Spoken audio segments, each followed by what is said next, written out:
a who that. I'm a who that. Long as I'm living, I'm a who that. Lose or winning, I'm a who that. Sports Coma, yeah, this is where we do that. Where we do that, where we do that, where we do that, where we do that, where we do that.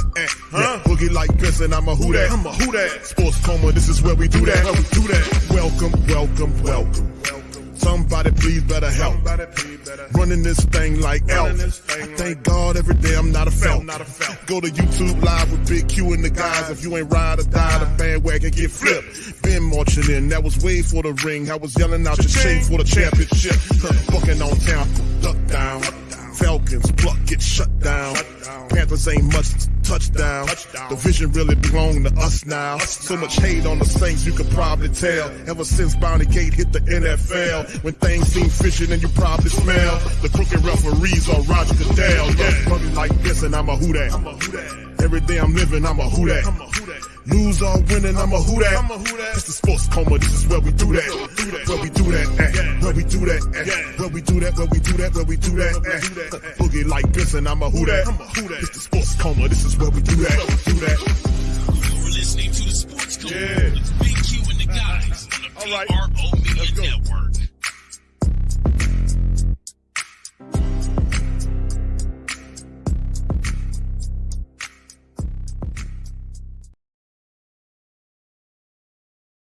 All right. Shout out to the mighty Who Dat Nation, man. Welcome, welcome, welcome. You're now rocking with the Sports Coma with Big Q and the guys, where we have intense, entertaining, educating, and enlightening sport talk from your favorite sports fam. We up in this one Saturday screen with a very special guest, man. We got my boy Rome of Cowboy Fan Talk. We up in this thing, man. And we're going to get some real deal spiel from the Dallas side of things going on with the Cowboys. So, Rome, thank you for accepting the invitation, my brother. Welcome into the stream. Having me. I'm excited about the stream, man. I think that hold on, I want to make sure I want to mute it. I think that this game is going to be a great test for us. After digging into research about what's going on with your team, I found out that some of the stuff that you guys are doing has been one of our Achilles heels for the last 3-4 years. So I'm excited about it. Yeah, bro. That's we've been talking about that for the last week. That historically speaking, they tend to struggle, but it's an interesting situation though, Rome, because you have Zimmer there on defense and we have Kubiak on our offense, and that family, they have history. They got plenty of history. Right. If we had Dan Quinn still, I would be less enthused about this matchup because Dan Quinn and the Shanahan tree don't mix as far as it don't work out for Dan Quinn at least. Gary Kubiak, Clint's father, Clint Kubiak, historically Zimmer's had success against them because he runs a unique scheme a defensive scheme like they run a unique offensive scheme. Right. And I think that it's almost like a badge of honor. Zimmer knows how lethal that scheme is just because he's been in the league since it's been thriving. Right. So I think that he takes the time to tweak and add things just like that side of the ball. Clint Kubiak, you got Clint Kubiak, you got Kyle Shanahan, you got the Green Bay head coach, you got Sean McVay. That tree is kind of branched out, you know, but it's vicious though. Every team that runs it has offensive success. So it's something that you either going to figure out how to stop or slow down, or you're going to have your problems. Yeah, bro. And everybody that seems to implement the scheme have their own signature style to it. So even though there are some similarities, but it depends on the guy the architect that's using it. Clint Kubiak, from my perspective, Rome, since he's been here, we haven't seen a lot of it in the preseason, but in the first game, they had a lot of stuff going on. And the Saints offense gravitated to the system. Like our young offensive linemen, they love the scheme. They love what was going on. You put I studied the all 22, and let me tell you something, bro. They knew what they were doing and executing. It wasn't no luck. They executed the system to perfection. They didn't have any rust. Like, historically, week one, you come out and it's a bit of a rush. You notice it almost looked like the Saints were, and this is from offense, defense, to special teams, it appeared like they were in week number 4. Like all wrinkles was on. It was a very interesting dynamic here. So what are your thoughts? Did you give an opportunity to look at the game? What are your thoughts on that, Ron? I didn't watch the full game. I'm not going to come in here and lie, but I did doing research. I did catch that. I don't know if Derek Carr's been in a similar system, but he seems to have grasped it pretty well. I think that's the biggest thing. As long as the driver knows what he's doing, everyone else could catch up later. So Carr seems to know the timing of the system, which is important. With all of that motion, if the timing's off, then it throws off everything. Carr was getting that ball out on time. I'm not going to downplay or disrespect the Panthers. They got their own issues, but the timing of the system has nothing to do with their defensive personnel. You know, the timing is all about what the offense is doing. And I can see from me watching, I also noticed that you guys ran a lot more under center than last year, which is a complete change from what you usually run, from what I understand. And that is predicated because of how the system works with the play action and stuff like that. So I know that's why I'm excited about this matchup. I know that particular type of offense, it just has been given since Mike has been in the league. That's been his biggest problem, you know. And then you know, as our de facto defensive leader, as the best player, it's just been one of those things where the timing, the motion has always thrown us off. That's why I'm excited for once to not try to hit our head against the wall and say, okay, we're going to just run this back one time. It wasn't really our choice because Dan Quinn took a job. But sometimes, you know, blessings can happen without you planning it.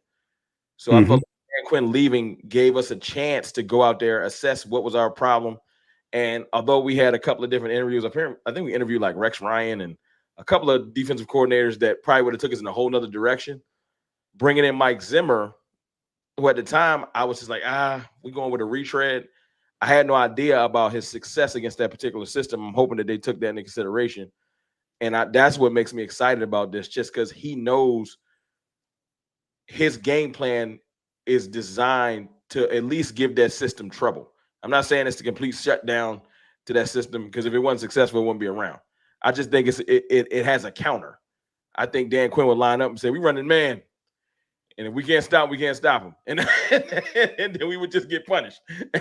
Like, we don't have the horses to run man against certain offenses.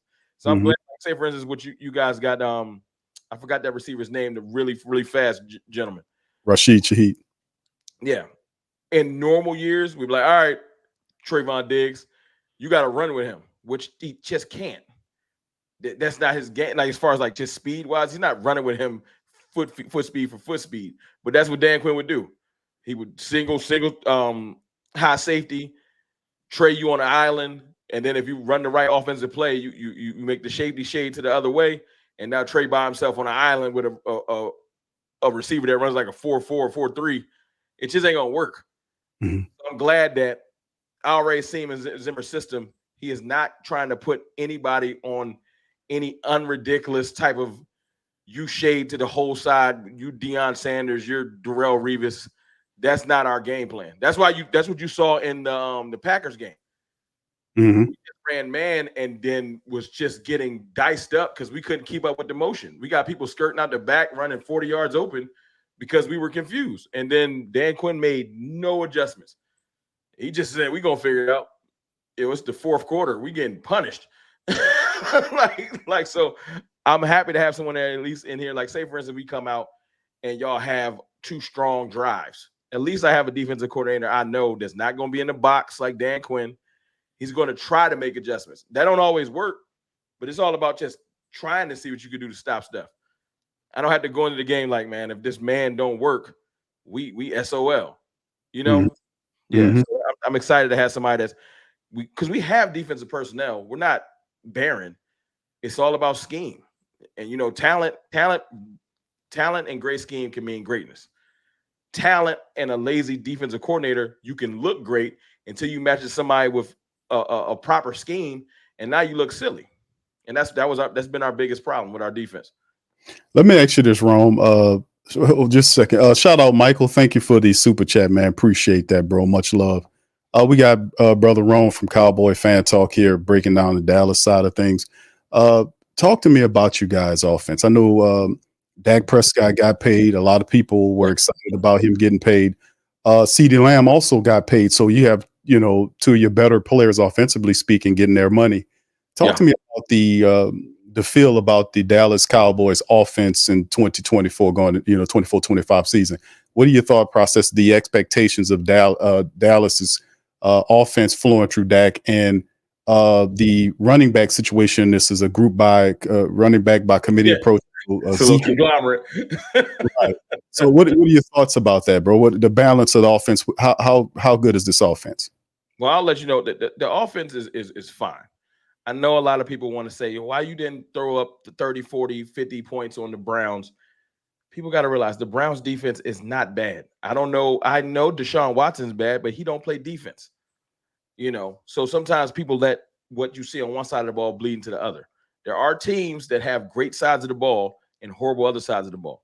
The Browns are one of them, because if you can't run that system like Deshaun Watson, now it can make the other side of the ball play worse because they're on the field way too much and you're not getting the ball, and then there's 3 and outs and the defense gets tired. And I think that's what happened to the Browns the other day. Deshaun Watson was not doing them any favors. Eventually the defense is going to continue to get worse. But I would challenge anybody that has time to go back and watch the beginning of that game after Dak Prescott gets sacked, because the one person I didn't think was going to let him get a sack, which was Zach Martin. After he gets sacked and we get settled down, we moved the ball on that offense. On the Browns defense fairly well. I wasn't surprised because the Cowboys had a great offense last year, to the tune of the highest scoring offense in the league. So we know how to move the ball. Am I saying we're the best offense in the NFL? Not necessarily, but I know for darn sure it isn't, as everybody's implying this week, but you know how that goes. It's kind of like we have to find something that's contrarian, because as a media, like national media, and let's just say the ground level media, which is Twitter, etc., we've had 6 to 7 months of everyone saying the Cowboys are going to regress. They're going to regress. They're going to regress. It's just this, they're going to regress. And then when you see the product on the field and it doesn't match what you've been saying for 6 months, something that I'm gonna just lean on the offense. The offense is going to be bad though. It's kind of like you need confirmation bias. You refuse to believe, are they actually going to be decent again? So it's either two things. You either lean on the offense got to be bad, or you just skip the entire game and jump to January because you refuse to give up any props, because you spent 6 months saying this team got to be bad because Stephen A. Smith told me they was going to be bad. So it just got to be true, because I hear it every day. And it's like, well, if you look at our team, to round the question back out, if you look at our team and you look at who we actually retained and who we actually lost, we lost a lot of depth pieces that we weren't going to pay anyway. We still retained most of our starters. Now, we lost like Tyron Smith and stuff like that. But offensively, everybody we needed to come back outside of Tony Pollard is there. We didn't need Tyler Biadasz to come back because Cooper Beebe's a better center than him. I would have loved to have gotten Tyron Smith back. You can't pay everybody $20 million, and he wanted $20 million, so the Jets paid him. Mm-hmm. You know what I'm saying? So that's just the that's just the business, yeah. Yeah, that's the business. But when you lose a Michael Gallup, that sounds on paper like, oh, you got worse. But when you realize, oh, he had to retire and he's still 20-something years old because that injury snatched his career from him. Mm-hmm. Yeah, it's addition by subtraction in that way. Not no disrespect to him. It's just he couldn't run right anymore. So just having someone out there that can actually run can assist your offense in maybe, helping to tilt the field depending on which direction. We got the matriculation of Jake Ferguson, even though he's not going to play this week because he hurt, stuff like that. I would say I'm excited about the offense, and I don't really need to speak on Dak Prescott. I know that's a thing. That's not a thing for me. My concern, which I will give, I will tip my hat in you guys' direction. The running back room is still undecided. We can do one thing well in our running back room: short yardage running. I trust Ezekiel Elliott within the 5 to 10 yard span. I think he can do some damage, and that's what I think we brought him back for. We didn't do our job as far as making sure we got a running back that got some juice, i.e., what you guys got in Alvin Kamara. We don't have that on our roster. We got a whole bunch of hope. Like maybe Dalvin Cook can do something. Or I hope Rico Dowdle can be more than what we've seen. But it's all hope. Yeah, Deuce Vaughn. What was that? Deuce Vaughn. And Deuce is, the irony of Deuce is not long speed. Deuce is quick in a body. He's like a less heavy Zeke. 10 to 15 maybe yards. Deuce he can do some damage, but he's not running away from nobody. He just don't have that long speed. He never has.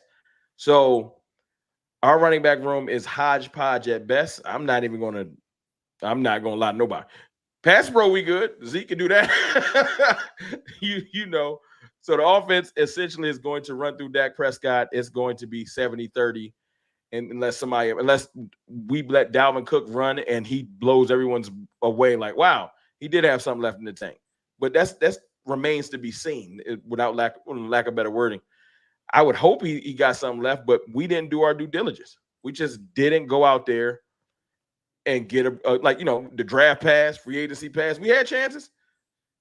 We made our bed. We got to lay in it. We got the conglomerate, and we got hope it works. Yeah, trade deadline. Yeah, I was looking at that myself, Rome. I was saying the running back, if there were concerns that the Cowboy Nation had, it had to be the running back room because they knew. Yeah, right, exactly. So you got Elliott there, and it's going to be a running back by committee approach. We understood that. I the Tony Pollard thing, I was like, oh, damn, but I will say this though. Mm-hmm. Last year we ain't had a running game neither. Tony Pollard was there in name, not in the Tony Pollard you saw the year before when we lost to San Fran in the playoffs. Tony Pollard averaged 59 yards a game last year. It just it wasn't what it sounds good because when you hear that name, you envision some of the runs you've seen him make.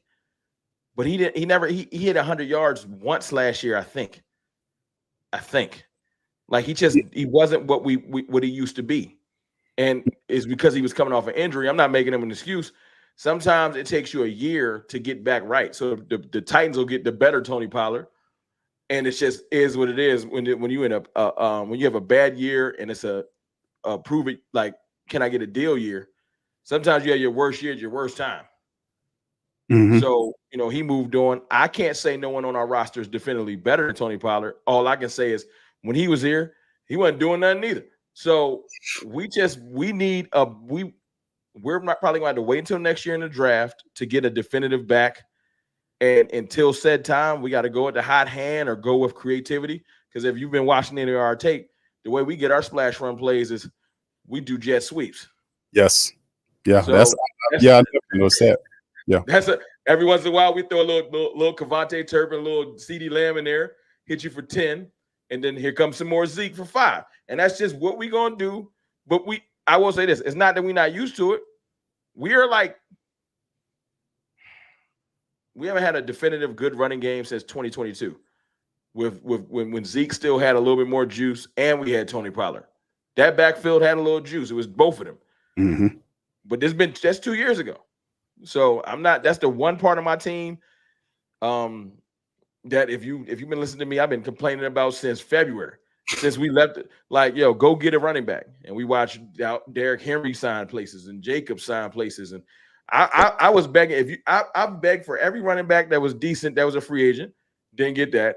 And then I watched the draft and begged for a running back in every round. Every round. Let's go get him. Well, all right. Who left? All right, go get Jalen. Okay, he a Dolphin. All right, go get him. Go get Braylon Allen. Okay, he a Jet. Like, I went through every round, who the best running back, and they just left me out there. So if that comes back to bite us, that's our front office fault. That ain't my fault because I've seen it coming. Yeah. That's the thing too, Ron. We look at the offense for the Saints, man. That's the strength, in my opinion, of the Saints offense is the running attack. The running back room is the strongest room we have. I think finally over the last 3 years since we've had Dennis Allen, we've been hardcore on him, on his neck to make the proper moves. And they finally got it done this year. They got a guy that knows how to run an offense here that is, attention detailed, accountable, serious about what he does, and he hired a very competent staff around him. Andrew Janoku, John Benton, all these other guys are phenomenal offensive coaches. They understand how to use Alvin Kamara. Taysom Hill is somebody you got to worry about. Jamal Williams, they had him in the first game, and all those guys had an extreme amount of carries. Alvin averaged 7 yards a run, so did Taysom. Jamal had 4.8. Just rounded off at 5 yards. So they had 180 yards rushing with Carr's 200 through the air. So it was a very balanced attack. So if anything, that would probably be what I look at. Not so much Derek Carr. I've been telling a lot of the Cowboy family members and the supporters, don't focus on Derek Carr to do you no good. Carr is a complement to what they got going on. Now you'll see him shine because he's an excellent play action quarterback. But the focus should be on Alvin Kamara and how the Saints run that system. Man, they love them offensive linemen. They might be some of these guys you never heard of before, but some of these guys love that scheme, and they're going to have issues, in my opinion, in dealing with that. I know you guys have a phenomenal defense. There's several guys on your defense that everybody knows. We know about Parsons. We know about DeMarcus Lawrence. We know about Overshown. Hey, man, that guy's a baller. We know about him. That's one of those what you call a free draft pick, because he got hurt in August of his rookie year. He tore his ACL, and then you got to wait and see if he can return to form. So I'm happy that he's returned to form, and he was one of the reasons why we struggled at linebacker last year, because we wanted to lean on him in his rookie year, and then the Cowboys thought it was cool to run with safeties at linebacker, but that's another story for another day. That's a Dan Quinn special. Good luck, Washington. Yeah, safety at linebacker is crazy. But I think that what you said makes complete sense to me. That is like when you saw my video from yesterday, I said Zimmer's going to get tested. And it's not just, the Kubiak system with passing. It's the running game that's going to really, really let us know if we've made changes. And that's been our biggest problem. You go back to any time we've struggled in the last 4 years, it's a team that can run the ball well. That's the thing. Look, last year, Arizona punished us. It could be a running quarterback, it could be just running game in general.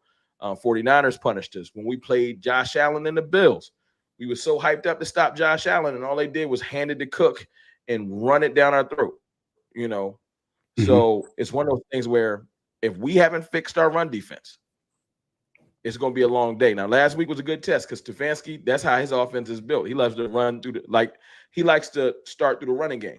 And Ford, although he's not a known commodity, Ford would start on our offense. He had almost 1,000 yards last year. So because of when Chubb got hurt. So test one was stopping the Browns, just seeing if you can stop somebody running the ball, because we couldn't even do that last year. That was one of our – if you watched anything, you would hear regularly, you would just hear ESPN say, can the Cowboys stop the run? Because we were running safeties at linebacker and we didn't have definitive D tackles. So this week, you guys and your running attack, that's our biggest test. Seriously. I just need to see if we can stop it. I would love to just say we're going to, but I got to see it to believe it, Right. Yeah, that's the thing, though, Rome. Because the defense, and see if you agree with me on that, about the defense. In my opinion, just being a black and gold man doing scout work on the Dallas Cowboys, the defense appears to be, to me, the better of all of the units. Mika, you got Parsons, which is the dude is awesome, man. I heard John Gruden compare him to Lawrence Taylor. I would say it's because we're top heavy on offense. Yeah, we got Dak, second team All Pro. We got CD, first team All Pro. We got players. We got 2 All Pro guards and stuff like that. But then depth wise, offensive line, nobody better not sprain an ankle. It'll get funky. And then after CD Lamb, you got Cooks. You know what I'm saying? Who he's a veteran and he's reliable, but he ain't scaring nobody. Ain't nobody like, hey man, you better look out for Cooks. It just is what it is. So, and then I told you about the running back room. It's just we don't have enough depth. We got a couple great pieces, and it's we'll see. Defensively, I can start running through a lot more definitive players. Kendrick's been in this league. He's been definitive. Micah, D-Law, Trayvon Diggs, Malik Hooker, etc. So it's just our better side of the ball because we just got better players at more positions. And I can't, as much as I want to stick up for Dak because he gets it bad, but you need 11. And Dak, CD, and the 2 guards, that's 4. So the other 6 gonna have to come to play. On the other side of the ball, I would say we got a definitive about 7, and then you worry about another 4. So it's just more touted. Our defense is now the leader of our team is still on the offensive side of the ball because I don't think Micah is ready to lead a team completely.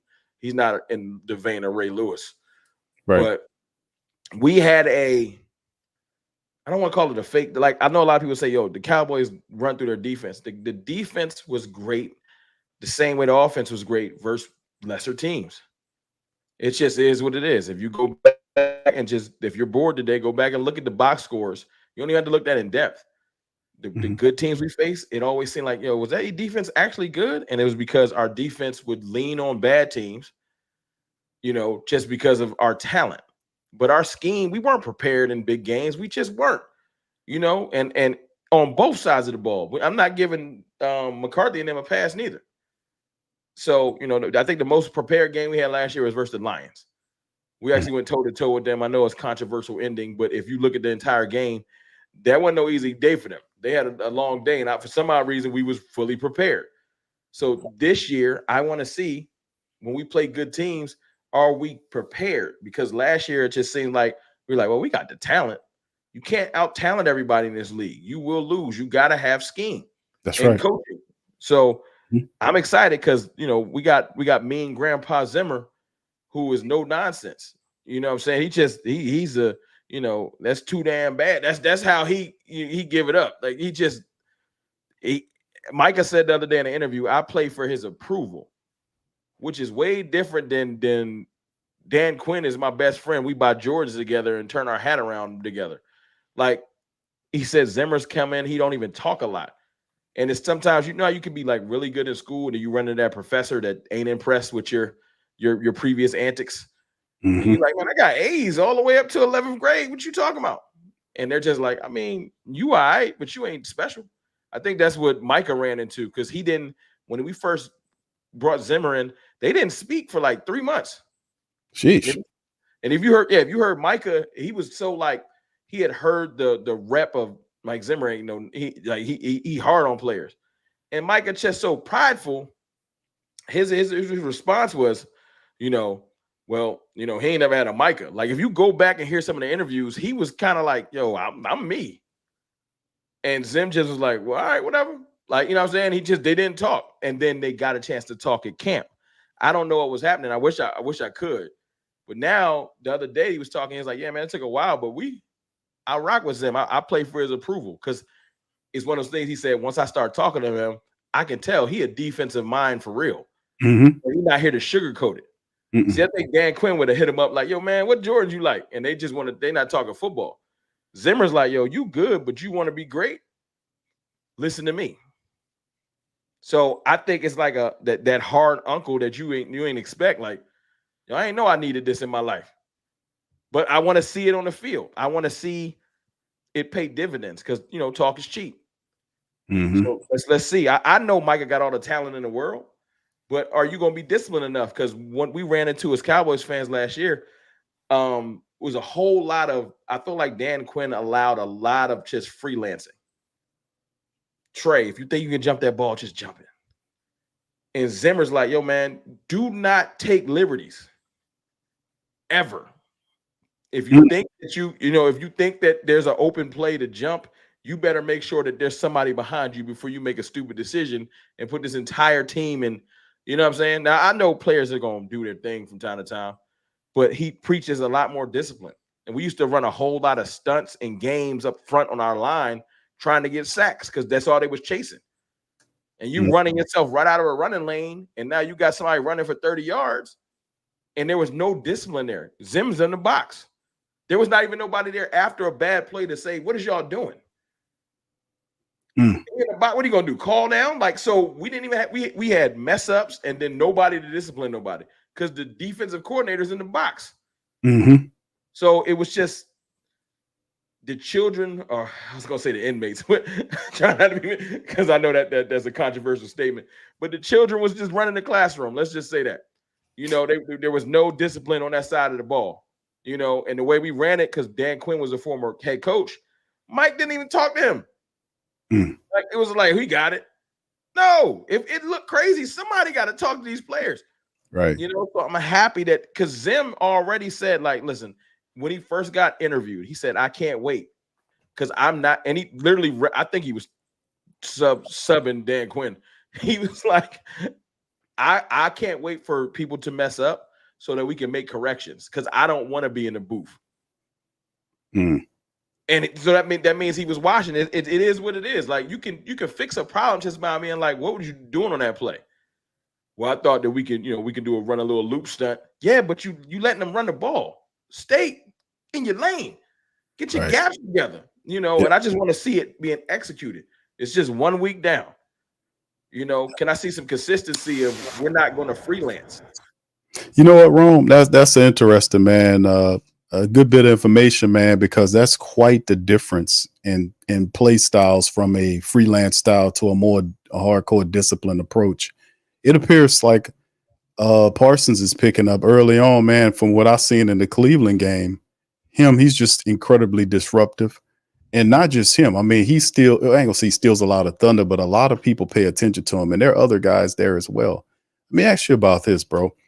What is the keys in terms of what you guys see? Because I know in terms of the defense, you guys want to stop the run. You want to get after the quarterback. I know that's where it starts. Right. So what are the keys to victory, Rome, in terms of how you think the Cowboys need to beat the Saints? Disrupting your run game, because it's just like with Shanahan. If you can stop that run, you can just disrupt it. You can have success against it. Shanahan's run game and Shanahan's whole system, there's a little bit of a fear factor in there. Not fear as in like, well, San Fran has the players, so there's some fear of players too. But it's all of the motion. So a lot of that motion, you start to overthink things.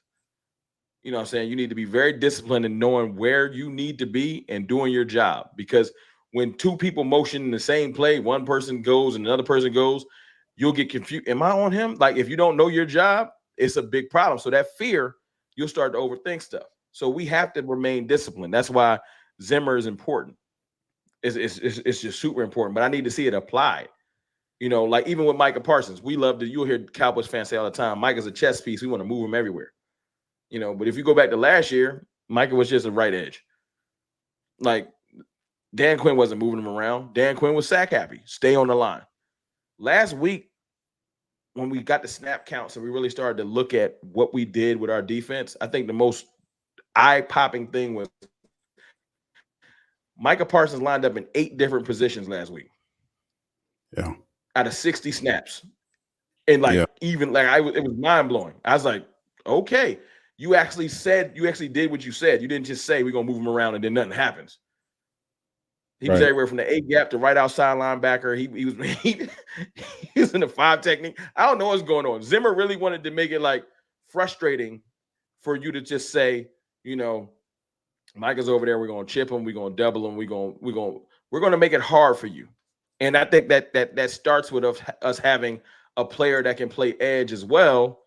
In our rookie, Marshawn Nealon. Marshawn Nealon's best skill set is not pass rushing. It's run stopping. Okay. Coming out of his college, when we got him in the second round, he's built like I don't want to be sacrilegious, but he built like Cam Jordan. Okay. He's he's not a speed rusher. He's just a big dude. Now Cam can do both. I ain't gotta tell you about Cam. Cam, but the comps and the comparisons was like, if he ever hits his ceiling, that's the type of player he could be. But the first thing that he's good at is stopping the run. He's a huge human being. He like 270, and he can set that edge. And last week I saw him be able to set the edge, which is great. So if you can have somebody that can set the edge and they can play the run, you can move Micah around. So we just need to see, it's we in a game as content creators where we have a whole lot of hypotheticals and a whole lot of if this happens, that happens. That's kind of what we do. Now, I guess media in general. So sometimes when you're cheering for a team, I'm a glass half full guy. So a lot of the things I say, it's me implying that if things go the right way, this will happen. But it's not definitive. If things go the right way and we move things around, I think we can get this victory because we can disrupt your run game. That means that old man Linval Joseph came to play, and old man Jordan Phillips, our defensive tackles that we signed about a month ago, because we like to do things late as the Cowboys.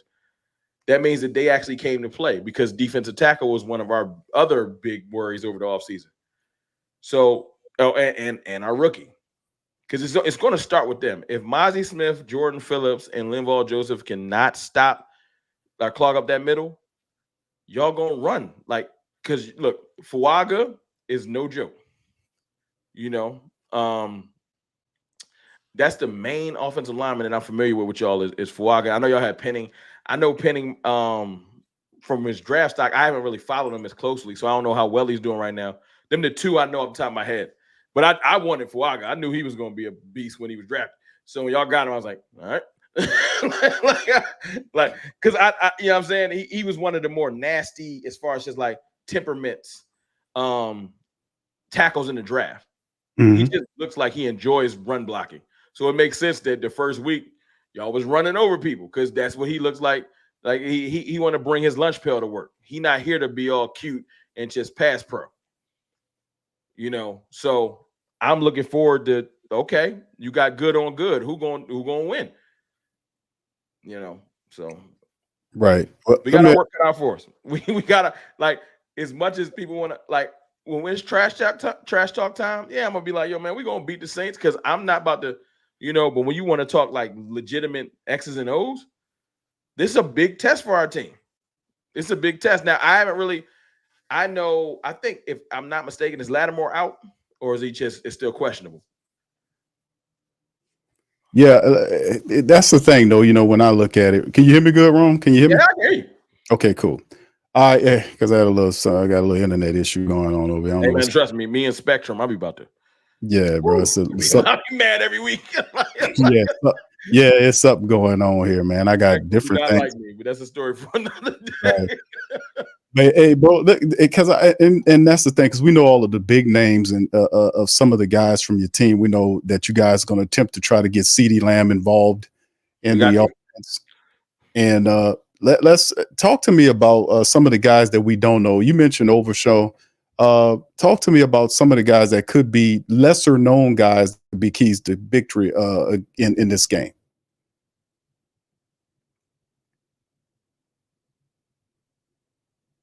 Can you hear me, Ron?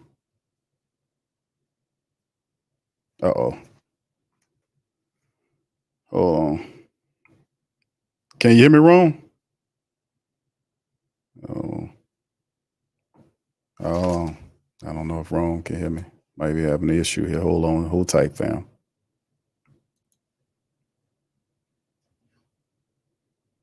Oh. I don't know if y'all can still hear me, but we can roll. Can you hear me, Ron? Yeah, can you hear me, bro? I can't see. Okay, cool. We can roll. Hey, I don't know what I'm better. I've been doing this for 4 years. We're gonna just roll. Yeah. Talk to me, Rome, about some of the lesser known guys, man, that we need to be aware of, man. The guys that people need to put some respect on their name. Who are some of these guys from your squad, man, outside of the big names that are that can be impactful players in this game in the Week 2 match against the Saints? I'll go ahead and start off with our cornerback, Kalen Carson. If not anything, just his temperament, man. He went against Amari Cooper last week, gave up 2 catches, 16 yards. Now, a lot of that had to do with Deshaun Watson being trash because Amari Cooper is a really good receiver. But he did not look scared under the bright lights, which is a big thing with rookies. Before you even get to your skill set, everybody got talent coming out of college for the most part. You was one of the best players on your team or you wouldn't be in the NFL. But when you get around other players that was one of the best players on their team, do you fold under pressure? Kalen Carson just looks ready. He looks ready. I feel like he's going to get better. Like when the way he was breaking on the football and the way he was going against, especially Amari, he had a play with him in the end zone where he just did not look afraid.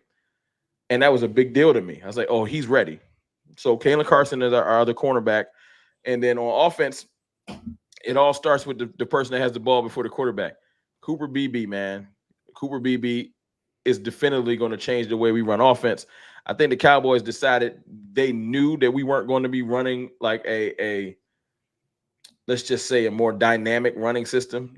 This is going to be power football and passing game, situational running. So that's why they were cool with bringing in Zeke and running with Rico, because they're like, the game is going to be won through the air. We know we run a West Coast system, so it's a lot of short passes that emulate short runs. That's what we do. So Cooper Beebe being sandwiched by 2 all-pro guards really locks down the middle of that field and helps out Dak Prescott with that pocket. You got a rookie on the far left as far as Tyler Guyton, and he's going to have his growing pains as well. But the difference is, left tackle, you on the island. You can put a little chip over there, but you on the island. He impressed me last week because he went against Myles Garrett. He gave up 1 sack and maybe like 2 pressures out of like 40 good snaps, against Myles Garrett. I think it's like that ain't bad. That ain't bad at all. That's the defensive player of the year. So it could have been way worse, So he showed me something too. But as far as Cooper Beebe, he a people mover. And Tyler Biadasz, who we had there that's in Washington now, he was a hat-on-hat guy. Basically, he'll get in front of somebody. That's about it. So Dak, you better get that ball out, because I can't move him and I can't really stop him. I'm just going to kind of try to trip him. He can get in front of somebody, but he just ain't. Some people don't got the play strength. Cooper Beebe has the play strength. I watched him. The thing that stood out to me was in the preseason, which you can't really put a lot of stock in. You got to watch one-on-one matchups. You can't watch the entire team. I watched him versus Christian Wilkinson, that just left the Dolphins. Yeah, a definitive D tackle that last year, whenever we went against a good D tackle, it was just on display. Dak, you got 2 seconds, because he just couldn't stop nobody. Biadasz didn't have it. I watched Beebe versus him and handle him up one-on-one with no help. And I said, okay. Now, do I think he's going to be perfect or all pro? And then I ain't crazy. He's still a rookie, but he let me know that I have the tools. I have the want to, and I physically can move somebody out of the hole because of my stature. He built like a little refrigerator. So he looked like a center for real. So I'm happy to have him, because if you could put that in between 2 all pros, I feel like at bare minimum, we can get a good 3 yards when we need it. If we're going to break for 40, no, but we can get there. If it's 3rd and 3, I have faith that we can move a little bit of people. And last year I did it, because the way our line was built, you had Tyron Smith that liked pass pro more than run blocking, because he was injury prone. So he was tentative in his run blocking. Although he was built like a bodybuilder, he ain't like to run block no more because he kept getting hurt. You got Tyron Smith, who's ready to run block. You got Tyler Biadasz, who's tentative too, because he ain't got no strength. You got Zach Martin, who is, he's been all pro since he's been in the league. And then you got Terrence Steele recovering from an ACL. So our line just was weird. It was just no continuity. This year, I'm like, okay, at least I think we can run and we can situationally run the ball. We're not about to break for no 60-yard run. We ain't got no Kamara on our side, unless y'all want to send him over here. but I think BB is going to help us, because there's a lot of times last year where it was a short yardage situation, and the other team knew y'all ain't going to even try to run, because y'all can't. I think being able to have the other team guessing is going to be a thing in our favor. Yeah, the way I look at it, man, is I think that we are a team that is going to be a bit of an enigma for some of these people, man, to be honest with you, bro, because you can't judge the Saints based on last year, because it's totally different. What Clint Kubiak is going to bring, and what you've seen in the first week, is just the beginning. So it's going to be difficult for teams to judge how to stop the Saints, because the fact that it's the uniformity of it. And usually when you talk about uniformity, sometimes it's listed like it's in a situation where it's boring or whatever. But in this Clint Kubiak style system, the way they use people, the guy from ESPN called it positionless football when you talked about Taysom Hill, how he'll be used. You don't know if he'll be used as a fullback. You don't know if he's going to be a running back. You don't know if he's going to be a tight end. And he can throw if he really need to. Like, right, exactly. I remember. Right. So, bro, it's like with Alvin Kamara is the same way. With Rashid Shaheed, he's a wide receiver that wears number 22. He's a wide receiver, but you can move him slide him back there as a running back. And then it's just everything else. So people are going to have issues with our mismatch nightmares. I call them MMNs, mismatch nightmares. We have several of them on our offense alone. And why people are paying attention to those guys, they're guys that our secondary people are going to end up killing them. Last week against Cleveland, our tight ends caught touchdowns. One of our tight ends had a partial block punt. So these guys are dialed in. So, and then another thing too, Rome, is why I talk about the intelligence of I know y'all got an intelligent defense. The issue is how fast can they read what the Saints got going on, because that offense is set up where it doesn't tip its hat to you. And usually it makes you tip your hat. So when that's a great point. That's why I love Zimmer's defense. Because Zimmer's defense is something new that, like, when he was running it, when he was in the league a couple years ago, teams that played him in the NFC North were used to it. But no one else runs Zim's defense in the entire NFL. And that double A gap mug thing, if you're not familiar with it, when you got both linebackers in the A gap and they showing like they're going to blitz, but they bail, if you're not ready, it's going to be – so it's two sides of the ball this week that's going to be doing stuff that you got the motion that's throwing everything off. Right. And then we got our system that's trying to throw you off. So this chess match it's going to be – I can't wait because – it's going to be my first chance to see, okay, we bringing something different to the table. I do have one thing to say about your side of the ball as far as on offense and our defense. I think that we're catching you at the perfect time. Okay. I don't expect y'all. We have a lot of players that have a little bit more familiarity. I know y'all got a couple of new players in different spots and stuff like that. And y'all got a new system. I think Dan Quinn, Mike Zimmer came in and he brought some of his philosophies, but I also feel like he kept some things that we were good at. I think we're catching y'all at the perfect time with the full turnover of the system. So if we could beat y'all going to be a way different beast 10 weeks from now, because there's still some kinks being worked out. Yes. So even if we beat y'all, we just caught y'all early in the season. You know what I'm saying? I think once y'all master the system, it's going to be even worse trying to deal with y'all. Because trust me, I've seen what it looked like when you got a full mastery of it. So I'm hoping we can catch y'all just kind of early. Y'all working through the kinks. What you think about this, bro? Because we had a family member, a supporter on the stream last night, threw a beautiful comment. I called it was the comment of the night. He mentioned, it says that if the Saints beat the Dallas Cowboys, all they would say, all these other people would just say that the Saints beat the Cowboys because the Cowboys were overlooking the Saints at Baltimore. And they would do that. Exactly. So I hate it. Look, and if we beat y'all, they're gonna just call y'all the same old Saints. Neither of us will get proper credit. Right. It's sad. If we beat y'all, it's gonna be like, it's the Saints. And if y'all beat us, they're gonna say the Cowboys weren't. They will look. Yeah, they were looking past. Y'all gonna have to put like 5-6 wins in the tank and show that y'all got more of a team that's ready to win. Over, I think your biggest rivals right now in your division is Tampa. I think your division better than most people think. Tampa ain't horrible. Nah, they're sleeping on Tampa. Tampa's really disrespectful. I think the Falcons might be a little overrated, but that's more at their quarterback position. I think y'all biggest.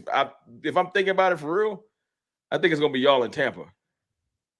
Yeah, just in general, because I think Shake and Bake can play a little bit. So I think it's gonna be y'all in Tampa, and I think that whenever they try to sometimes definitively give the division to somebody, it don't work.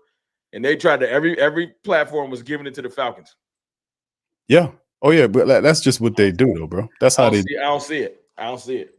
They they drinking the Kool-Aid. The Falcons always seem to, no disrespect, they always seem to jumble They was it. ready to give it, like every platform. Oh, the Falcons gonna win that division going away, and I'm like, I mean, I know the Panthers bad, but now look, y'all to y'all's credit.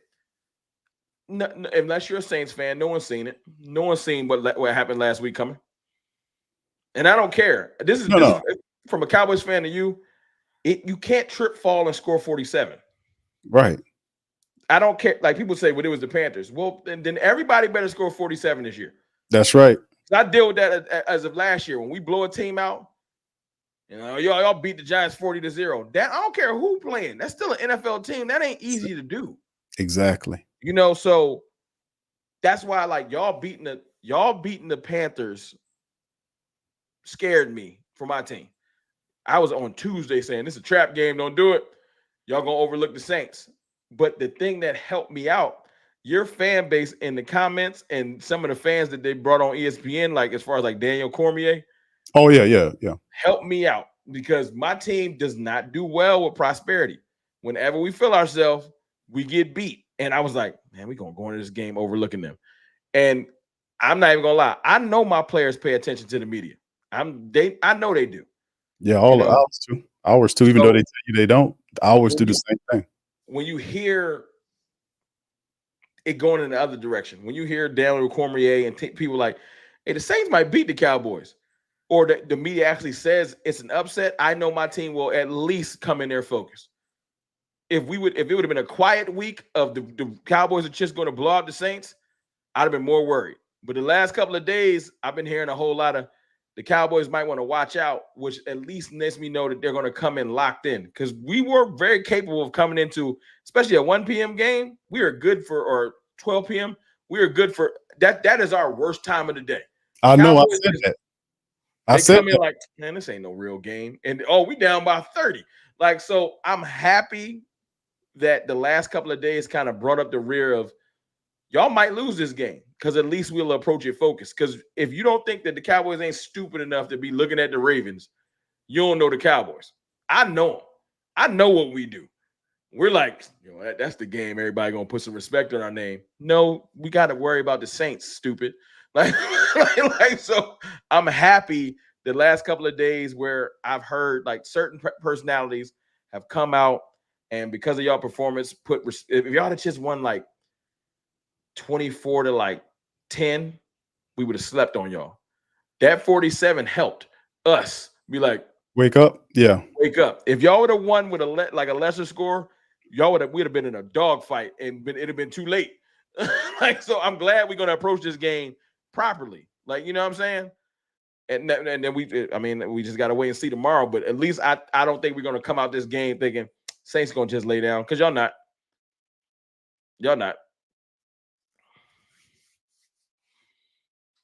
How did it freeze on us? Stuff. All right, there we go. I don't know what's going on with my damn internet. It was fine up until, I got multiple things going on. I have to check it.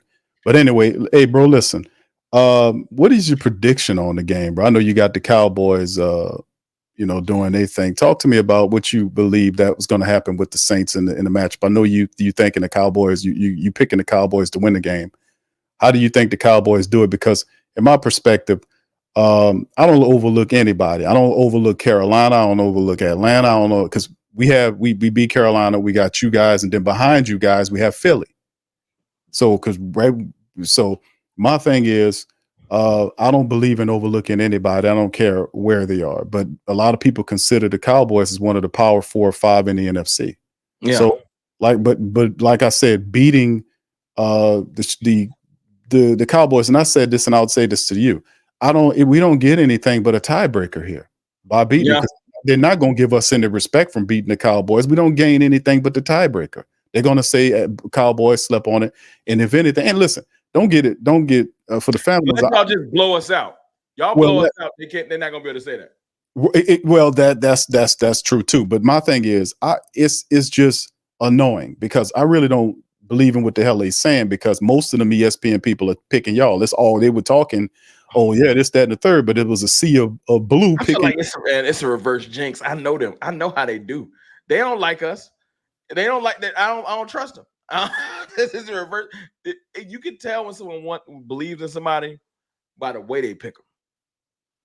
And when they discuss us and y'all this week, it's just been like the Cowboys beat the Saints. But they gave us all the credit, Rome. They gave us all the credit. All the Saints is this, all the Saints is that, all the Saints is this, and then they picked the Cowboy. It's reverse jinx. I know it.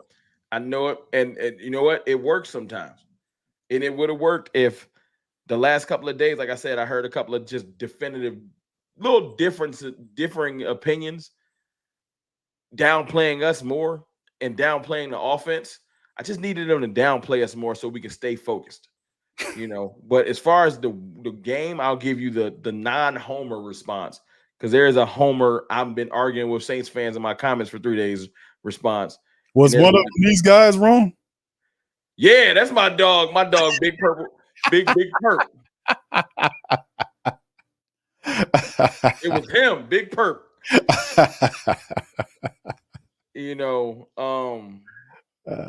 My response is going, and I told him he's gonna be on my live stream later, because I told him to come rock with me on Saturday night. I think with what I know now about y'all offense and what offensive system y'all running, I think if we can hold y'all to about, I would say 17 or 20, it's a victory for us.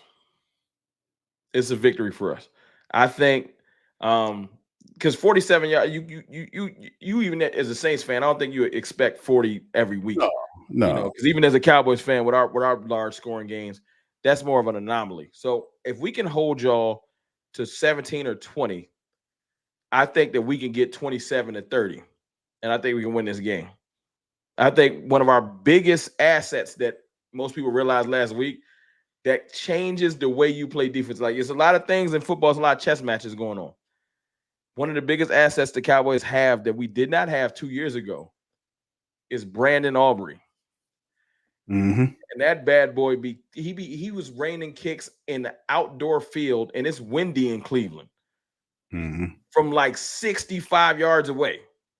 Yeah. You put him in the Cowboys stadium, I'm sure he can clear a 70-yard kick. Meaning, anything past, if you can get to the 45 on the other side of the field, that's green. So that makes the defense play differently between the 20s. Mm-hmm. Because you're going to start to feel, and this is what the Cowboys showed last week. We ain't got no pride in the fact that we'll kick a field goal. We will drop 16 points on you, 3. Like, we'll just keep dropping. Like, we don't care. So some people are too prideful. Nah, we got to go get the TDs. I think that's the thing. When you got a quarterback that has pretty much solidified himself statistically, but everyone keeps saying he got to do something else to get real respect. I don't think Dak Prescott is pressed about leading the league in touchdown passes. He just did that. And he ain't trying to get an all-pro. He just did that. He needs to win games that matter. So my point is being smart with the football and realizing last week, this is the defensive game. I'm just not going to make no mistakes because I'm mature enough to not care. I don't need to throw a touchdown pass, right? I don't care. I need to hold this lead. That's maturity. That comes with, I've been in this league long enough to know I can mess this game up. When Cleveland tried to make every game, there's a push from the other team. You throw one interception and now all the momentum on the other end. What I'm going to do, I'm going to check down Charlie, hold it close to the vest, and make sure that we get out of this hostile environment on the road with a win. This week, we are not afraid that if we get to the 45 on the first drive, let's go and get this field goal, get this 3 on the board, because those can mount. You're like, what's 3? That's stupid. You let a person kick 3 field goals and it's 9-0. All right. And then you let a touchdown slip through. How do you get 16? Like, them threes add up quick. Because I know Cleveland last week was like, yo, when did they get 30? Like Aubrey just kept hitting them. Like, Zeke snuck a touchdown in there. Aubrey hit 2 more field goals. It's 20. Like, when did them threes add up? So I like that my team showed we ain't too prideful. We ain't too arrogant to know that a 3 is just as good or better than, you know what I'm saying? And it's a field position thing. So I'm excited this week with having Aubrey. He's definitely an asset. I don't have no shame in bringing up a kicker. I think this week we can get to a 30 because I feel like a good 13 or a good 12 of them points gonna be on the foot of my kicker. And I ain't ashamed to say it. I'm just not. I mean, but you're wrong. A three is better than a 0, bro. So I mean that's pretty much what it is. Well, I've been getting it all week. Dak is trash. He getting carried by his kicker. I'm like, whatever. Some games it still counts as a win. I mean, some games you teams are gonna stop you from scoring a touchdown, and you got to get points the best way you can. Get points. The NFL, it is hard to score. This is no joke. You know what I'm saying? And teams, like, this is not definitive. A team is going to be bad every year. It's night and day, year to year. It is. People act like Houston didn't just happen. Mm-hmm. Houston was just like a dumpster fire. Don't nobody want to go there. They ain't got no players. It's all mindset. Most NFL players have a lot of talent. Scheme and mindset can change everything. Oh, yeah. Once you start feeling like you're supposed to win, a player that wasn't that good, you'd be surprised, like, he was bad over there. Why he look so good now? Because he feel like he can win. Yep. If y'all knock on wood, I don't need y'all to come beat us. But if y'all got to win this week, we got it. We got it, bro. We're gonna get it. We're gonna get it, brother. Don't do me like that. Nah, but y'all gonna be a problem all year. Even if y'all just came out there and just played with us, like this wasn't like a mismatch. Mm-hmm. I know people say there ain't no moral victories. Yeah, they are. There are games that let you know, I belong on the field with that team. Yeah. You know what I'm saying? And if y'all come out there and make us earn this victory like we supposed to, when y'all play like our division rival, when y'all play the Philly, they're like, this is not the Saints team I was thinking about when I was looking at the schedule. Because it's not going to be. Mm-mm. You know what I'm saying? So I'm not going to overlook the fan in me. Like, if we at the bar, I'm gonna talk my talk because I'm supposed to. But the reality of it is, the reality of the situation is, y'all offensive scheme makes players that you've already had more dangerous. Yeah. It just is what it is. I know that system, and if any Cowboys fans act like this system don't matter, go look at them playoff games. Just don't look at the black and gold. Just act like it's red. What the 49ers been doing to us. So you can't overlook this. This system has just been the bane of our existence. We just can't overlook it. So I need to see Zimmer show me, like, I don't got to be up at night before we play certain teams that run a Shanahan tree. I can actually sleep at night and know that we're going to at least come prepared, Right. Yeah, that's the thing, bro. That's what I was looking at when I seen it. Because like you go to the preseason, we were looking at everything. They weren't showing all this. But and I'm pretty sure Zimmer and a defensive brain trust over there in Dallas are going to be studying and game planning how they stop it. And he has that experience. Also mentioned on my last stream about Clint's father being Gary Kubiak. You don't think for a second Gary's calling his son during the week saying, "Hey, son, listen, man, I need you to focus on this." Of course. Oh yeah, he's saying he giving his son Just game. Like Kyle said he talked to Mike all the time. Yes. So that's what I'm saying, man. That's a part of the game. So there'll be new wrinkles, and that's the caveat to me in terms of how the Saints gain success against Dallas. I think that the offense, they'll be able to get things popping and snapping prior to it. The miscues is a big part of the game. Keeping the pre-snap miscues to a minimum. The turnovers is also a part of the game. This type of stuff, how the officials officiated, that type of stuff, it's all a part of the game. But ultimately, I do see the Saints winning this game. I don't see a blowout. I see a close game because it's teams that's there. But I do see a 27-24, 27-21, somewhere along. I'm getting those numbers there. But that's what I think. But Rome, yeah, man, this is going to be fun, man. Listen, bro, I appreciate you stopping by, bro. To drop some, man.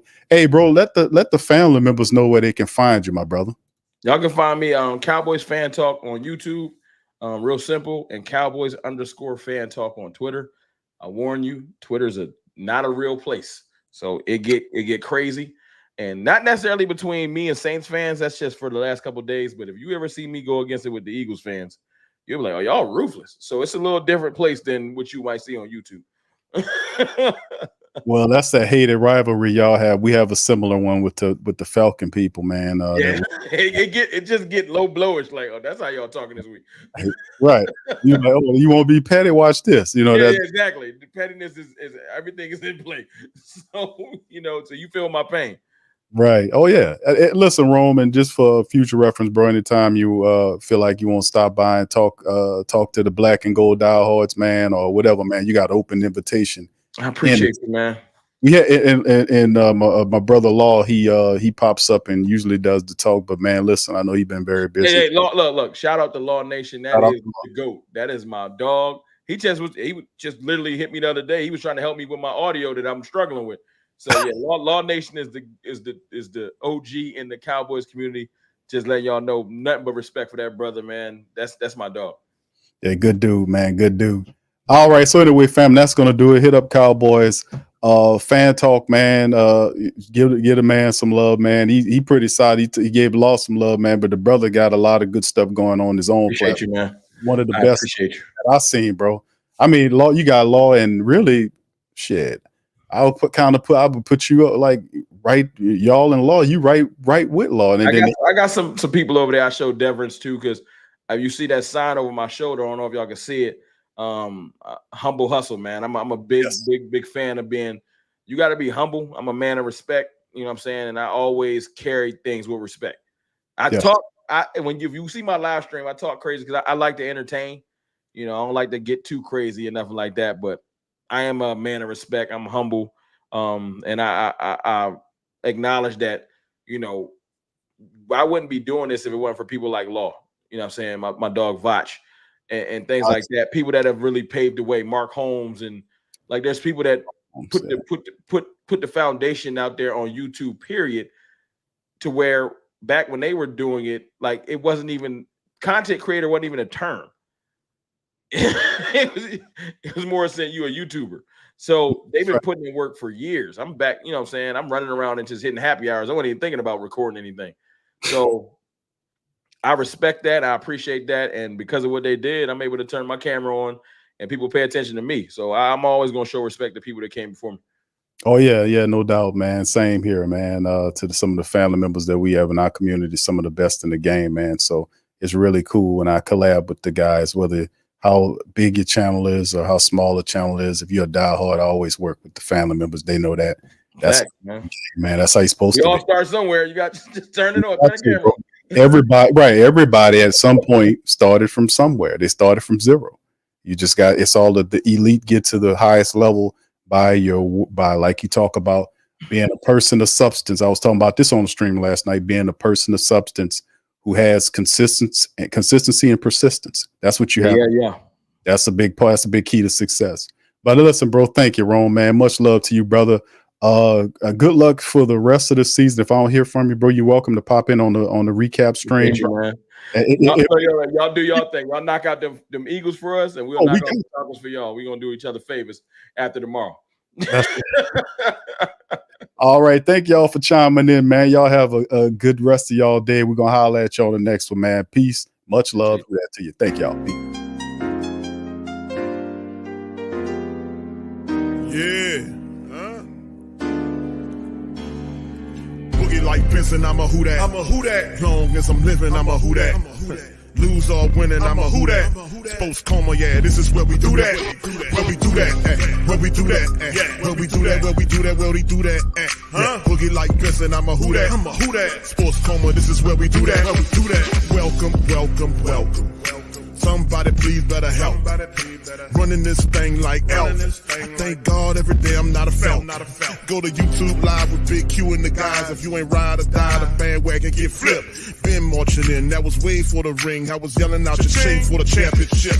Bucking on Tampa, duck down. Falcons, pluck, get shut down. Panthers ain't much touchdown. The vision really belong to us now. So much hate on the Saints, you could probably tell. Ever since Bounty Gate hit the NFL, when things seem fishy and you probably smell the crooked referees on Roger Goodell. Yeah, probably like this, and I'm a who that. Every day I'm living, I'm a who that. Lose or winning, I'm a who that. This is Sports Coma, this is where we do that. Where we do that, where we do do that. Where we do that, where we do that, where we do that. Boogie like this and I'm a who that. It's the Sports Coma, this is where we do that. You're listening to the Sports Coma with Big Q and the guys on the PRO Media Network.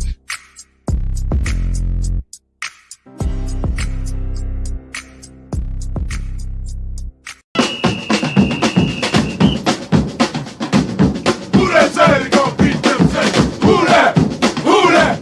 Who that say they gon' beat them Saints? Who that? Who that?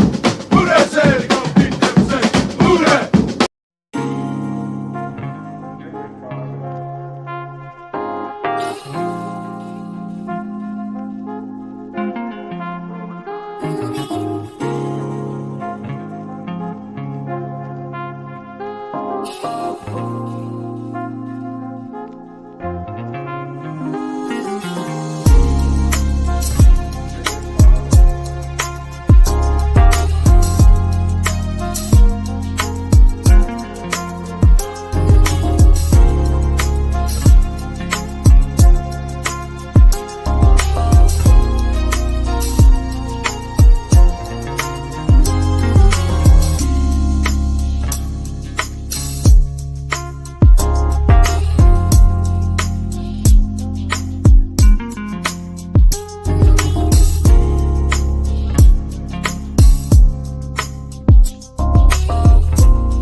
TheWhoThatDaily.com. That's right, TheWhoThatDaily.com. Your one-stop shop for everything New Orleans Saints, New Orleans Pelicans, LSU Tigers, even the top flight boxing news. So if you're a Who That and you're looking for a place to stay up on your team, TheWhoThatDaily.com is your site. TheWhoThatDaily.com for the sport Who That in all of us.